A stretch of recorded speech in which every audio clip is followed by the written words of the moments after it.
Welcome back. You're watching The Project. A new report, the largest of its kind in Australia, shows more than a quarter of women have faced what's known as period poverty. They can't afford to buy menstrual products. They say it's not only economics that's causing the problem, but shame and embarrassment, and that needs to change.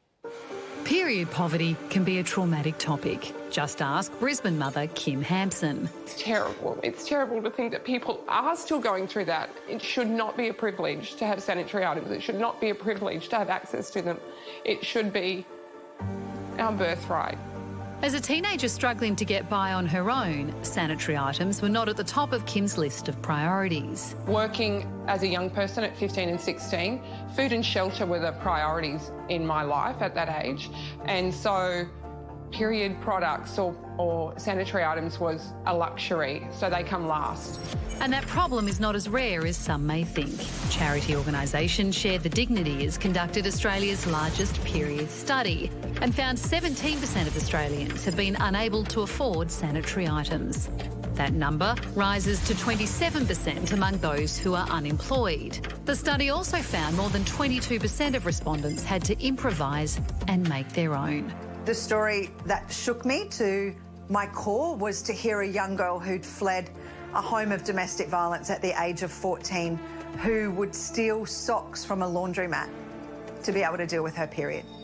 Share the Dignity's founder, Rochelle Courtenay, says the COVID-19 pandemic has made things worse. Requests for our donations have now increased by about 30%, but our donations have decreased by 23%. I did a part-time job as a hairdresser, and they used to have the cotton wool that they would put around, you know, when you get a perm. So it would be that cotton wool, a face washer, and I'd make a makeshift pad, and that would be suffice, and then I would take the cotton wool out and then reload it. And then when I'd run out of cotton wool, I would then use toilet paper. Kim's daughter Olivia is only 17, but says period poverty is still a problem. I've had to witness my friends, steal sanitary items because it's an essential item.